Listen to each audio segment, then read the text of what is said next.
Halo, Assalamualaikum. Saya Wulan. Saya adalah Ketua Bidang UMKM dan Ekonomi Keluarga DPN Partai Gelora. UMKM Partai Gelora ini mempunyai program yang kita sebut sebagai Yespreneur. Kalau UMKM kamu mau naik kelas, jangan lupa gabung ke Yespreneur.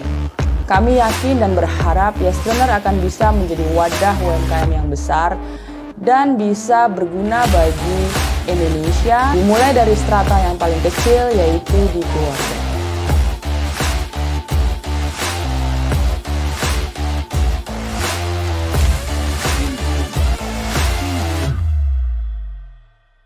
Bismillahirrahmanirrahim. Assalamualaikum warahmatullahi wabarakatuh. Alhamdulillah, kembali lagi dalam acara Cuan Yuk, chattingan usaha untuk naik kelas. Acara ini rutin kita sajikan dan acara ini tentunya digagas oleh Yespreneur dan Bidang UMKM dan Ekonomi Keluarga Dewan Pimpinan Nasional Partai Gelora Indonesia. Oke, pada hari ini kita akan membahas tema jadikan uang bekerja untuk kita, yang akan dipaparkan oleh Bapak Sudirman Alif Gani, Sarjana Pendidikan. Pemateri kita pagi ini merupakan Direktur dan Ketua Yayasan Sekolah Dasar Islam Terpadu Darul Ma'arif Islamic School dan Direktur Easy English Center, dan juga merupakan owner dari Bubur Ayam Barokah. Sebelumnya saya mau menyapa dulu narasumber kita. Assalamualaikum Pak Haji. Waalaikumsalam warahmatullahi wabarakatuh. Gimana kabarnya, sehat? Alhamdulillah. Oke, alhamdulillah ya. Seperti biasa, sebelum ke pemaparan materi, kita beralih dulu ke Ibu Kabid kita, UMKM dan Ekonomi Keluarga Dewan Pimpinan Nasional Partai Gelora Indonesia, Ibu Sri Wulandari, untuk menyampaikan motivasi untuk kita semua. Assalamualaikum Coach, apa kabar? Waalaikumsalam warahmatullahi wabarakatuh. Terima kasih Mas Yusuf, terima kasih sama-sama. Pak Haji ya, yang sudah berkenan untuk mengisi di acara Cuan Yuk, chatting usaha naik kelas. Nah, ini judulnya programnya sesuai nih Pak, Cuan, karena judulnya uang bekerja untuk kita. Jadikan uang bekerja untuk kita, bukan kita bekerja untuk uang ya Pak Haji. Ya. Nah, itu menarik karena kalau ngelihat dari posisinya Pak Haji ini ya, owner bubur ayam. Kemudian apalagi Mas Yusuf? Direktur. Pemilik SDIT. Iya, betul. Ketua yayasan. Terus direktur yayasan apalagi itu English School. Easy English Center. Udah berapa ini Pak Haji, cabang yayasannya Pak Haji? Sekolahnya udah berapa? Kalau Easy English Center ada 44. Ada 44 ya? Franchise. SDIT berapa? SDIT 2 mau 3. 2 mau 4 yang di Duren Sawit. Amin. Nah, ini luar biasa ya, saya juga terinspirasi nih ya, apa langkah-langkahnya, kemudian insight-nya yang bisa kita ambil sebagai pengusaha. Karena setiap pengusaha itu sebenarnya mindset ya, mindset kita untuk sukses, mindset kita untuk selalu melihat peluang. Nah, ini Pak Haji membawa banyak banget peluang buat kita semua yang bisa kita kulik, nanti perhatikan dan simak beliau mau memaparkan apa. Jadi beliau ini nggak kelihatan kayak owner ya, soalnya bercanda dulu waktu kemarin hari apa tuh dia main ke kantor saya di HRA Duren Sawit, beliau bercanda, jadi semua juga senang gitu ya. Nah, nanti pemaparan yang beliau akan sampaikan hari ini ya, jadikan uang bekerja untuk kita, kita simak. Kemudian kalau kita penasaran, kita bisa tanya-tanya sama Pak Haji. Oke, terima kasih Mas Yusuf, silakan dimulai. Oke, terima kasih Coach atas motivasi dan arahannya. Langsung saja kita ke pemaparan materi, langsung saja kita simak materinya kepada Pak Haji Sudirman, saya persilahkan. Bismillahirrahmanirrahim. Assalamualaikum warahmatullahi wabarakatuh. Kita wajib bersyukur pada Allah Subhanahu wa taala, pada hari ini masih kita dipertemukan oleh Allah karena dengan nikmatnya, yaitu nikmat iman, Islam, serta nikmat kesehatan, sehingga kita bisa bertatap muka bersama dalam acara yang digagas oleh Yespreneur. Ya, Yespreneur ini didirikan oleh Coach Wulan. Terima kasih ya, saya ucapkan kepada Coach Wulan dan timnya wabil khusus Pak Yusuf juga dan Ibu Mutia yang sudah mau ya meminta saya untuk sharing mungkin mudah-mudahan sharing ini mudah-mudahan ada manfaatnya. Amin. Saya sendiri sekarang boleh dikata pemilik saham ya. Karena nih bikin sekolah ini patungan ya. Patungan dengan teman-teman, ada beberapa orang. Ya alhamdulillah pemilik saham terbesarnya saya sendiri alhamdulillah. Di 2 sekolah tersebut insya Allah yang ketiga di Tambun mau membangun sekolah baru. Terus yang berikutnya bahasa Inggris saya sudah mendirikan dari tahun 2000, berarti sudah berjalan 20 tahun. Ada 44 cabang franchise di seluruh Indonesia.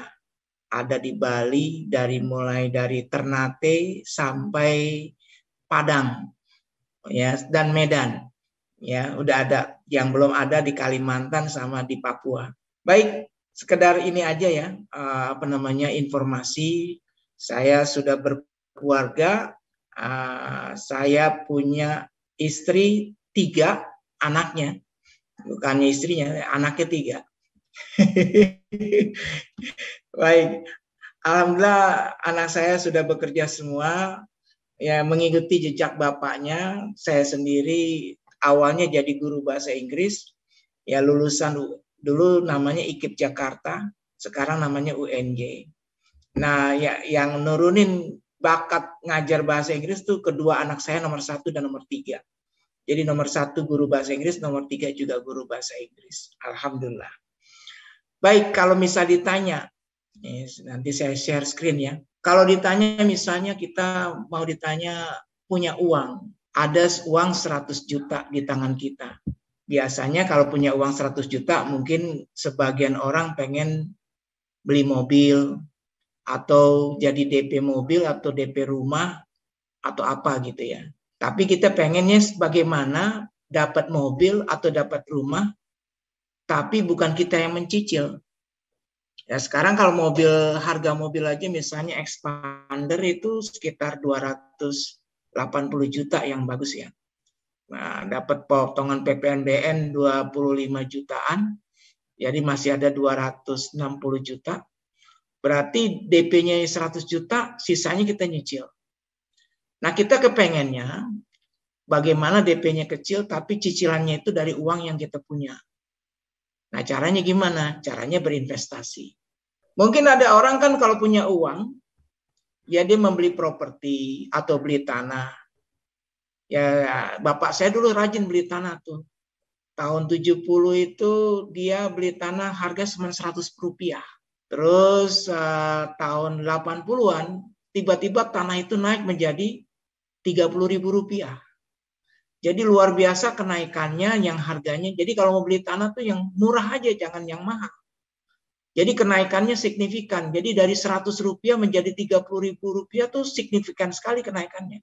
Contoh itu ya. Cuman memang kita sabar menunggu dari tahun 70 sampai tahun 80-an berarti sekitar 10-15 tahun kita menunggu. Tapi pada saat dikena gusur itu luar biasa kenaikannya. Jadi bisa dibayangkan bukan 100%, 200%. Itu berapa kali lipat itu. Jadi dari 100 menjadi 30.000. Menjadi 1.000 aja 10 kali lipat.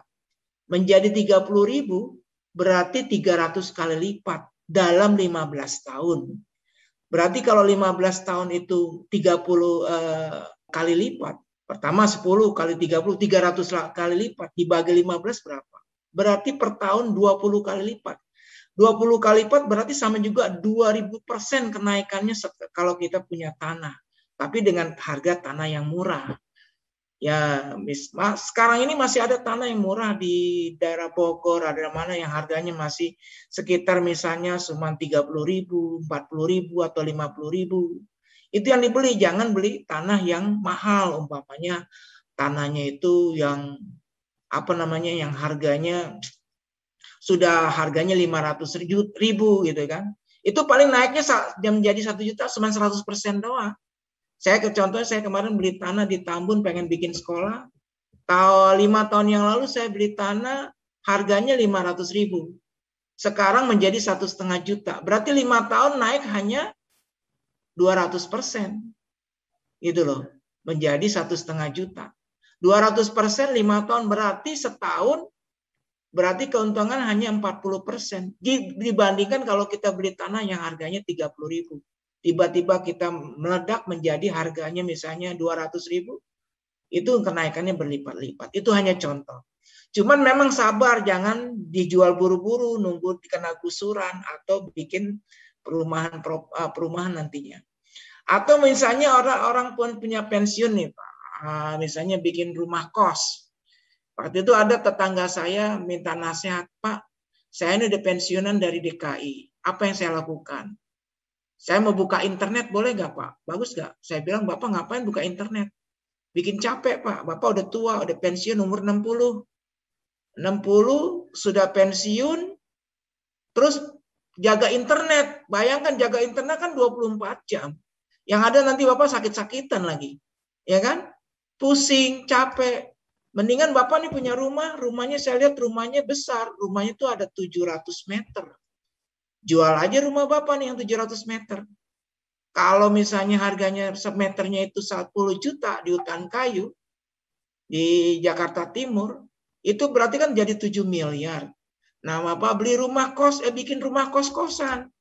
Bapak bikin, Bapak invest 4 miliarnya itu ke rumah kos-kosan, 3 miliarnya Bapak beli rumah yang lain, yang lebih kecil, dan beli mobil baru, Bapak nikmatin hidup.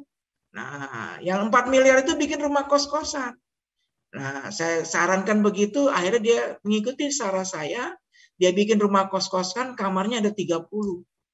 Ya, satu kamar dia sewakan kos-kosan tuh waktu itu 800.000 atau 1 juta. Ya, tergantung fasilitasnya. Ya, taruhlah rata-rata 800.000, tapi ada 30 kamar, Bapak dapat 24 juta.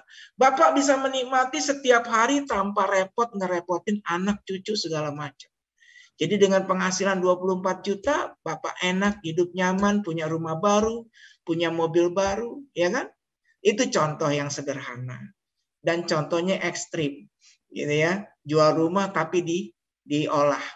Ya, itu contoh yang berikutnya. Ya. Atau kita kadang-kadang kita berinvestasi beli rumah, tapi nyicil itu kan jadi beban. Istilahnya dalam bisnis itu namanya liability. Jadi beban. Kalau bisa, kalau kita punya uang tadi, misalnya 100 juta atau 150 juta, 50 jutanya untuk DP, 100 jutanya buat usaha. Usahanya apa? Ada macamnya. Investnya apa? Kan ada orang main saham resikonya juga besar. Misalnya contohnya ada teman tuh main saham. Di sini kader Gelora ada yang tukang main saham tuh. Ketua DPC Matraman Pak Hendra Jalal. Itu dia main saham setiap hari, nongkrongin tiap hari. Ya. Nah, itu nanti bisa belajar main saham dengan Pak Hendra Jalal. Dia kadang-kadang sehari itu dapat 5 juta. Ya bisa dapat kadang-kadang 10 juta. Tapi pernah juga ambles 30 juta hanya dalam waktu 30 menit. Ya. Jadi waktu itu kejadiannya, dia disuruh istrinya beli nasi uduk. Padahal dia lagi main saham. Ditinggal sebentar balik lagi sahamnya anjlok 30 juta. Jadi bisa dibayangkan, jadi harus ditongkrongin. Ya, harus ditongkrongin, harus dilihatin. Itu contoh. Tapi kalau mau belajar nanti bisa belajar dari teman tersebut. Atau beli emas atau logam mulia kalau kita mau invest. Tapi kan lama ya emas ya. Dulu harganya waktu tahun 92 saya nikah tuh harga emas baru 100.000. Sekarang 900.000 berarti 900%. Tapi kan berapa tahun? Waktu nikah saya tuh tahun 92. Ya, mungkin 50.000, antara 50.000 sampai 100.000 harganya. Taruhlah 50.000. Sekarang jadi 900.000, naiknya 18 kali lipat. Ya. Jadi bisa diprediksi. Nah, itu ibaratnya kalau naruh emas tuh sebenarnya supaya atau logam mulia itu supaya uang kita tidak turun aja nilainya. Atau deposito kan sedikit ya. Kita bisa tahu sedikit, ya kan? Ya, dapatnya sedikit dan egois, tidak mikirin orang. Atau reksadana, ya, atau Nah, sekarang kita mau ngebahas nih menaruh modal atau usaha atau investasi di usaha. Pertama, lebih barokah. Kalau main saham atau properti atau tanah itu kan egois sendiri aja, tidak melibatkan banyak orang. Tapi kalau investasi di usaha itu melibatkan banyak orang. Ya minimal kita punya karyawan, punya pekerja, ada yang ngelola, ya kan? Kalau saya misalnya punya sekolah saya nih di Pondok Kelapa karyawannya ada 52 orang. Di Ciracas ada 36 orang. Jadi saya sendiri sudah punya karyawan 86 orang dan bisa menggaji 86 orang. Jadi dengan usaha itu jadi melibatkan banyak orang dan penuh barokah dan banyak yang ngedoain. Gitu ya. Ya, banyak yang ngedoain. Ya, apalagi nilai-nilai keislaman itu ada di sana. Terus usahanya apa? Nah, mengapa investasi merupakan merupakan alat yang tepat? Biasanya kan ini cocok untuk ya karena masih kerja, dia punya uang, dia punya tabungan. Ya kemarin ada saudara saya mau berinvestasi di bubur ayam barokah. Berapa investasinya? Dia manggil saya abang, karena dia adik sepupu. Bang, investasi bubur ayam berapa? Saya bilang 50 juta. Dapat kira-kira berapa per bulan? Dapat sekitar 2 sampai 4 juta. Rezeki-rezekian ya, kalau lagi bagus 4 juta. Kalau lagi kurang bagus sampai paling jelek-jeleknya 2 juta. Saya kasih gambarannya begini. Dia tertarik. Dia pikir 50 juta kalau di deposito paling dapat berapa sih? Ya kalau 5% setahun berarti berapa? Cuma 2,5 juta. 2,5 juta tuh setahun. Berarti per bulan cuma dapat berapa? 200.000 berarti dia dapat. Nah bayangkan kalau kita pakai usaha bisa dapat 2 juta per bulan. Berarti 10 kali lipat. Atau kalau lagi bagus usahanya itu bisa dapat 4 juta. Berarti 20 kali lipat. Lebih baik daripada di deposito. Dan lebih baik daripada rumah kontrakan atau kos-kosan. Yang tadi itu saya bilang kan modalnya 4 miliar. 4 miliar dia dapat 24 juta. Ya kalau dia konversi menjadi bubur umpamanya ya. Berarti berapa 4 miliar tuh jadi bubur banyak ya. 1 miliar aja udah 20 cabang. Berarti kalau 4 miliar itu 80 cabang. 80 cabang kali 2 juta ada berapa itu? Ya kan? 160 juta. Berarti lebih baik penghasilannya dan banyak melibatkan banyak orang. Ya kalau kos-kosan kan ibaratnya egois, kayak sendirian aja. Tapi tidak barokah. Barokah dalam artian tidak membuka peluang pekerjaan buat saudara, buat teman, atau buat siapa aja yang membutuhkan pekerjaan. Bisa dibayangkan 80 cabang bubur itu satu cabang membutuhkan minimal 3 karyawan. Berarti 3 karyawan kali 80 bisa menghidupkan 280 karyawan. Makanya kalau misalnya nanti yaitu merupakan salah satu kalau dalam Islam diajarkan itu jihad ya, jihad ekonomi, pengusaha yang jujur dan amanah yang apa itu nanti hidupnya bertetanggaan dengan Rasulullah. Masya Allah ya. Ya makanya luar biasa kalau usaha ini. Tapi usahanya benar-benar real. Bukan usaha yang ibarat kata yang tidak ada pergerakan yang realnya seperti tadi investasi di keuangan. Ya, itu juga ngeri-ngeri sedap. Apakah spekulasi, apakah ada hukum halal haramnya gitu kan.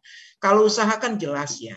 Ya, dia usaha itu jelas, dia produk yang dijual jelas gitu, segala macam jelas. Berikutnya lagi tidak mau pusing dan repot, dia punya kerjaan, dia nomor 2 tidak pusing, dia orang itu kan nggak mau pusing dan repot, punya tabungan tapi mendapatkan penghasilan, pengen dapat penghasilan tambahan, pengen uang itu bekerja, ya caranya tadi investasi yang pas, apakah menurut yang kita bisa pelajari. Nanti kita ajarin caranya.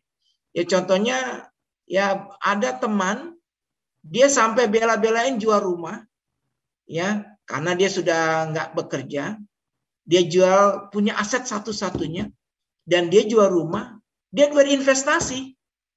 Ya alhamdulillah sekarang investasinya itu memang dia milih yang baik dan aman, baik dan aman sehingga dia dapat penghasilan per bulannya dari investasi itu, dan dia bisa belajar di usaha tersebut juga, ya kan? Belajar di usaha tersebut juga, jadi pekerja juga, tapi dia investor dan ikut bekerja.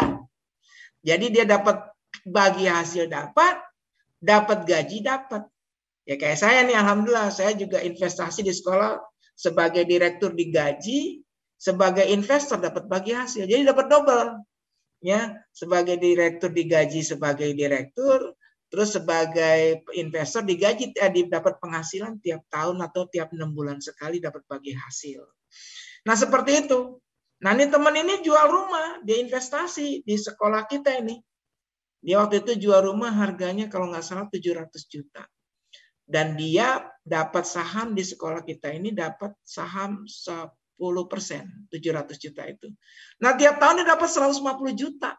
Berarti kan tanpa kerja aja dia dapat sekitar 10 jutaan ya. Lebih ya, 10 juta, 11 juta, ya, 12 juta per bulan. Jadi tanpa kerja pun dia sudah dapat penghasilan 12 juta per bulan. Bisa cukup buat hidup di Jakarta. Dia sekarang ngontrak, ya biarin nggak apa-apa ngontrak. Ya, 2 jutanya untuk kontrakan, 10 jutanya buat kehidupan sehari-hari. Tapi dia tidak itu namanya orang yang cerdas. Ya, dia di PHK, dia jual rumah, dan dia bekerja di sini sekarang sebagai bagian keuangan dan digaji. Gajinya lumayan di bagian keuangan, dia tergaji 7 juta. 7 jutaan, 7.200.000. Ya. Ya Masya Allah. Subhanallah, dia dapat gaji juga sebagai bagian keuangan, tapi dia punya investasi di usaha tersebut. Nah, itu contoh aja ya, salah satu contoh investor yang mengambil sikap yang tepat di waktu yang tepat, dan dia ini. Dan kelebihannya apa? Banyak fasilitas lain. Anaknya sekolah gratis semua karena dia investor. Sekolah di sekolah kami di SDIT ini gratis semua. Dia punya anak 3, gratis semua otomatis. Jadi udah biaya pendidikan udah nggak mikirin, kehidupannya tercukupi, ya kan? Walaupun kondisinya ngontrak. Itu. Jadi memang daripada uang habis nggak karu-karuan. Oke, kita lanjut ya. Kita sekarang bagaimana uang bekerja untuk kita melalui investasi. Nah, langkah pertama yang kita harus lakukan adalah cari partner bisnis. Baik itu teman, saudara, atau orang lain yang bisa dipercaya, yang sudah memiliki usaha, berjalan dengan baik dan teruji dan sangat menguntungkan. Yang nggak usah jauh-jauh nih, kita punya teman di Cakung namanya Haji Erwin, yang kemarin mungkin pernah jadi pembicara di Yespreneur ini. Ya, nah bisa juga kita tanya-tanya sama beliau, apakah ada kemungkinan kita bisa berinvestasi. Mungkin beliau pengen punya rencana buka cabang di daerah lain, ya kan? Ya kan, mungkin ada cabang baru di mana misalnya di daerah lain, misalnya di Cakung itu berarti Jakarta Timur. Mungkin dia buka di Jakarta Selatan, atau mungkin di Bogor, atau mungkin di Bandung dia membuka lain di tempat yang lain, dan perlu investasi. Mana tahu kita bisa kerjasama dengan beliau. Cari orang terdekat, sekeliling kita, saudara kita yang usahanya maju, dan minta peluang untuk berinvestasi. Karena dengan begitu, tapi sudah berjalan dan sudah bagus hasilnya. Kalau bisa yang sudah berjalan ini jangan yang baru. Oke, saya mau investasi yang sudah berjalan. Boleh nggak? Gitu. Contoh lagi, kemarin saya mau investasi ke bubur barokah. Tadinya saya mau ditawarkan soto, dia mau buka soto. Ini tukang bubur ini mau buka soto. Pak Haji, saya mau buka soto, Pak Haji mau ikut invest nggak? Saya nggak mau. Saya mau yang sudah berjalan, yaitu bubur. Karena udah saya kelihatan omsetnya sehari 2 juta. Itu dagang pagi doang. Ya. Kalau hari Minggu, hari Sabtu Minggu tuh omsetnya 2,5 sampai 3 juta. Jadi dalam dagang pagi aja dari jam 6 sampai jam 9 omsetnya 2 juta. Berarti 200 mangkok habis dalam waktu 3 jam. Saya ngelihat sendiri, menyaksikan sendiri, itu udah bagus. Ngapain saya investasi yang baru? Yang belum jelas. Saya bilang saya mau investasi yang udah jalan, ngapain yang baru? Kalau yang udah jalan saya mau. Ya udah Pak Haji boleh dah. Berhubung dia butuh uang, ya dia mau berinvestasi. Investasinya berapa? 50 juta. Yaudah saya bayar 50 juta. Ya, dengan uang 50 juta itu sekarang ya saya bisa dapat 2 sampai 4 juta sebulan tanpa capek. Paling dia tiap minggu laporan ke saya. Tiap minggu dia setor bagi hasil. Bagi hasil. Contohnya kemarin dia bagi hasil minggu ini dia ngasih ke saya 1,5 juta. Ya, 1,5 juta tiap minggu kita nabung. Ya, berarti saya tabung 750 untuk kontrakan. Jadi uang kontrakan saya pegang. Berarti per bulan nabung untuk kontrakan tuh 3 juta. Karena kontrakannya kebetulan itu usaha tersebut kontrakannya hanya 20 juta kebetulan. Jadi kita ambil posisi yang lebih tinggi. Jaga-jaga darurat seperti misalnya libur atau bulan Ramadan, ya kan? Kita banyak hal yang tidak diprediksi, nabung. Nah, saya berarti minggu ini saya dapat 750. Berarti sebulan saya bisa dapat 3 juta kalau rutin 750. Ya 3 juta untuk investasi 50 juta tuh bagus banget. Berarti per tahun 36 juta. Berapa persen? Hampir 60-70%-an ya. Berarti bagus banget. Ya. Jadi setahun setengah itu pulang modal. Nggak nyampe setahun setengah. Ya. Hanya sekian bulan tuh pulang modal. Boleh dikata kalau misalnya 3 juta, itu 15 bulan atau 16 bulan pulang modal. 16 bulan pulang modal. Ya. Jadi nggak nyampe setahun setengah pulang modal. Jadi itu investasi bagus banget. Ya, itu salah satu contoh. Ya, jadi kita cari partner, teman, saudara. Karena kita tahu sehari-harinya dia, jangan orang yang baru kenal. Orang yang baru kenal kita nggak tahu kejujurannya dia, sifatnya dia, kecurangannya dia. Ya, pernah gitu saya pernah ketipu. Ya. Ya, salah satunya di pengurus ini, ketua pembina Yayasan Darul Ma'arif. Itu dulunya dia pendiri sekolah. Awalnya saya investor. Cuma dia korupsi. Ya, di sekolah kami ini korupsi. 1 tahun tuh korupsi 400 juta. Banget. Berarti dia 5 tahun berkuasa. 2 miliar dia korupsi. Alhamdulillah kita langsung audit dan ketahuan dia mengakui kesalahannya padahal dia ustadz. Jadi nggak ada jaminan. Dia ustadz, murabi, atau apalah namanya. Nggak ada jaminan kalau dia ngelihat uang itu. Ya bisa jadi hilap, setannya banyak. Ya, bayangin dia tuh 5 tahun berturut-turut korupsinya 400 juta. Ya dia markup semua. Ya, belanja ini di markup, ini gaji karyawan di markup, gitu ya. Gaji karyawan yang diterima itu seharusnya 3 juta, ditulis 4 juta. Laporan ke kita 4 juta. Nah ada 10 karyawan berarti berapa itu? Udah 10 juta dari markup gaji karyawan aja. Setahun udah berapa? Itu kan ketahuan.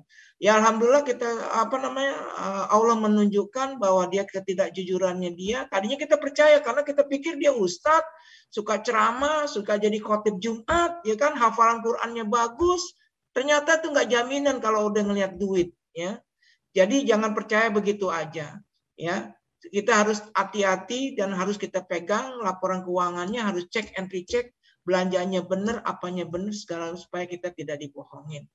Ya, makanya berinvestasi itu kita yang megang peranan, ya. Kayak contoh bubur ayam, dia harus setor ke saya tiap minggu.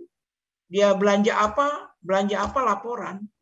Yaitu dalam artian seperti itu supaya kita tidak dibohongin. Dan apalagi megang duit banyak, dia bisa khilaf. Bisa terjadi apa aja. Nah, berikutnya lagi negosiasi bentuk kerjasamanya dan bagi hasil. Negosiasi aja, ngobrol gimana bagi hasilnya. Apakah 50-50? Apakah 60-30? Ya kan? Contohnya saya bekerja sama di Ciracas dengan pemilik gedung, nggak punya modal. Gedung itu nilainya 20 miliar. Karena gedungnya luasnya itu ada 5.000 meter. Kalau harga gedung itu per meter 4 juta, berarti dia punya aset 20 miliar. Saya tawarkan bikin SDIT. Bagi hasilnya gimana? 70% saya bilang pemilik gedung, saya pengelola 30%. Dia setuju, asalkan modal kerja awal saya semua yang ngeluarin. Oke, saya setuju. Saya cuma modal 300 juta di awal, tapi saya dapat 30%. Ya kan? Alhamdulillah sekarang omsetnya 4 miliar. Bagi hasil tahun ini alhamdulillah 750 juta. Ya, tahun ini dapat keuntungan bersih 750 juta. Alhamdulillah. Jadi subhanallah, ya kan? Jadi awalnya saya punya modal, ya saya modalin aja. 3 tahun pertama memang tidak pas-pasan aja.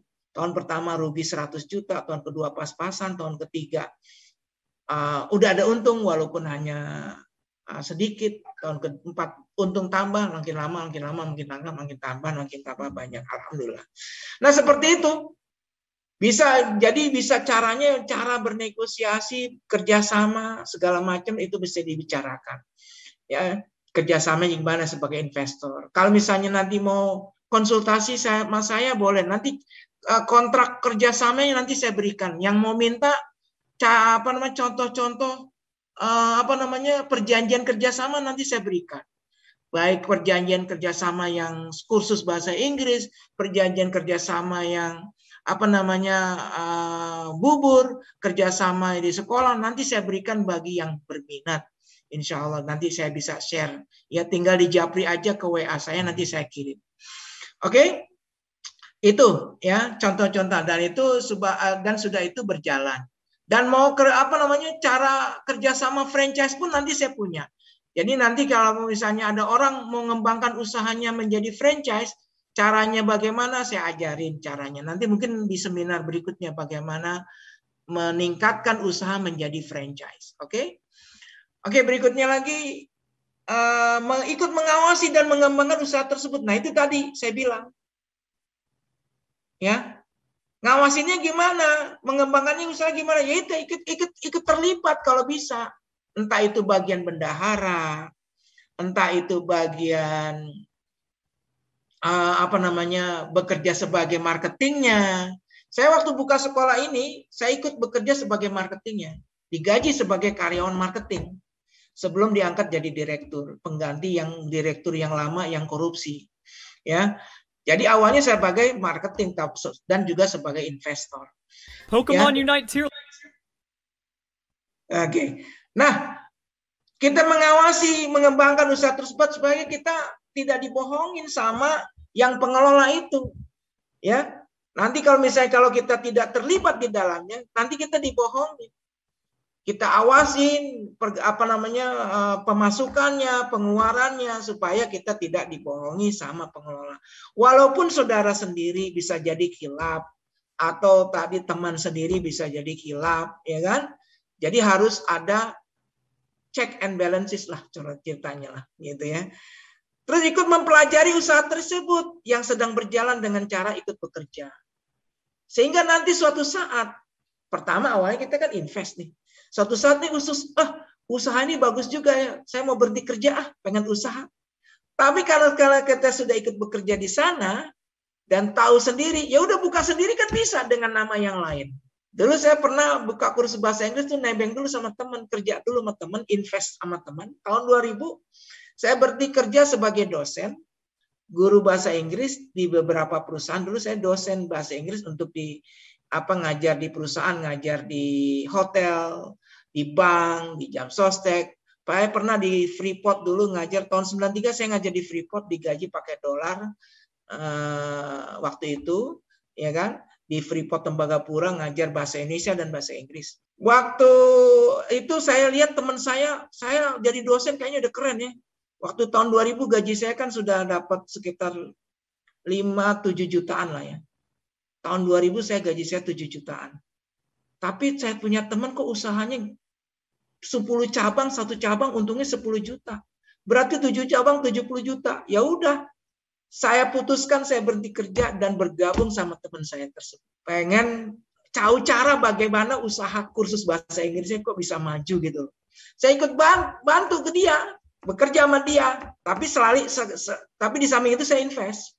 Jadi saya punya program juga. Jadi dia mempekerjakan saya punya ada program tersendiri yang bisa diberikan ke dia sehingga dia tertarik. Akhirnya saya belajar buka kursus. Setelah 6 bulan saya kerja sama dia, saya mengundurkan diri. Udah tahu caranya ngapain ikut sama dia, mendingan buka sendiri. Akhirnya saya buka sendiri dengan nama yang lain. Ya alhamdulillah terbukti ya sampai 44 cabang franchise di Indonesia. Alhamdulillah. Itu contoh ya. Jadi ikut mempelajari, walaupun kita invest tapi ikut belajar. Ya kan? Invest sekaligus ikut belajar di tempat usaha tersebut. Itu lebih baik. Tapi kalau memang belum sempat, ya sambil kerja, ya udah. Yang kayak tadi invest aja, tapi dapat bagi hasil, tapi tetap harus dikontrol keuangannya, laporan keuangannya tetap dikontrol. Jangan dilepaskan begitu aja. Kalau bisa kita taruh saudara kita. Kalau kita belum masih sibuk nih kerja, kita taruh saudara kita yang ikut bekerja di situ yang ngawasin, yang bantu ngawasin. Jadi sebagai mata-mata kita. Ya. Misalnya investasi di mana di usaha misalnya ayam geprek. Oh, ini usahanya maju nih, ya kan? Kita invest di situ, tapi kita taruh juga karyawan di situ, sehingga kita tahu detailnya keseharian usaha tersebut. Ya, itu yang bisa kita lakukan. Nah, mungkin share berikutnya Nah, itu dia. Langkah berikutnya setelah kita sudah pelajari bisa buka sendiri kan. Langsung bikin sistem standar sehingga kita bisa menduplikasi seperti franchise ya kan, dengan modal sendiri atau gimana ya kan, membuka peluang kerjasama dan franchise segala macam. Awalnya saya invest sebagai investor di Darul Ma'arif. Tapi sekarang saya mengembangkan karena udah tahu caranya. Udah tahu cara ngelolanya, cara ini segala macam kita ngembangkan, bikin kerjasama, ya kan? Ya bisa cabang kedua, cabang ketiga. Bahkan kemarin sempat saya buka sekolah di Medan, di Tebing, namanya Tebing Bilingual School. Ya, jadi kerjasama juga di sana, ya. Ya, jadi seperti itu. Jadi karena kita sudah tahu caranya, sehingga kita buka peluang kerjasama, franchise segala macam, buka cabang sebanyak-banyaknya, dan kita targetkan kita pengen dapat penghasilan berapa sih? Kan kita sukses itu kan targetnya masing-masing. Aku pengen sukses penghasilan saya sebulan 200 juta. Nah, ya udah, kita bikin programnya. Programnya begini. Caranya begini, ya kan? Waktu itu saya punya cita-cita pengen punya penghasilan 50 juta sebulan. Alhamdulillah sekarang tercapai. Ya. Caranya ya udah tadi, ya invest, mengelola, bikin franchise, bikin apa, alhamdulillah tercapai. Pengen cita-citanya sekarang ditingkatkan lagi, pengen buka punya penghasilan 300 juta, berarti tinggal buka banyak cabang aja sebanyak-banyaknya, tinggal ditarget. Dengan uang yang banyak itu kita banyak berbuat, bisa banyak menolong banyak saudara, bisa bersaudara lebih banyak, bisa memperjuangkan mendapatkan pahala yang besar segala macam. Itu dari saya sementara ini. Mungkin ada pertanyaan yang mungkin lebih mendalam lagi. Terima kasih atas perhatiannya. Oke, terima kasih Pak Haji. Mungkin Pak Erwin mau ngasih kata-kata motivasi untuk kita semua nih Pak Haji. Saya persilahkan untuk ngasih motivasi untuk kita semua agar kita bergairah lagi dalam berusaha, berwirausaha, begitu Pak Haji. Oh gitu ya. Semangatnya gitu. Oh ya, baik. Intinya Karena kita kalau berusaha itu nggak usah takut, ya, nggak usah takut rugi, nggak usah takut apa gitu ya. Karena uang kan bisa dicari, ya. Jadi kita harus berani, tapi dengan penuh kehati-hatian dan penuh pembelajaran. Jadi caranya ya kita harus belajar dulu di usaha tersebut sebelum kita sendiri terjun di usaha tersebut. Ya, kalau misalnya kita tidak belajar di usaha tersebut, ya bisa jadi kegagalannya lebih besar daripada kesuksesannya. Jadi di bidang tersebut yang dikuasai dulu, ya. Jangan membuka usaha di bidang yang lain yang tidak kita kuasai. Begitu aja, terima kasih. Oke, terima kasih Pak Haji atas motivasinya. Sebelum acara saya tutup, saya ingatkan untuk yang belum mengikuti media sosial yang pada Partai Gelora, silahkan diikuti dulu seperti Instagram, TikTok, dan media sosial lainnya. Untuk channel YouTube-nya silahkan di-subscribe dulu dan di-like video-videonya. Oke, terima kasih semuanya kepada semua peserta pada hari ini dan kepada pihak studio dan yang lainnya. Wabillahi taufiq wa hidayah. Wassalamualaikum warahmatullahi wabarakatuh.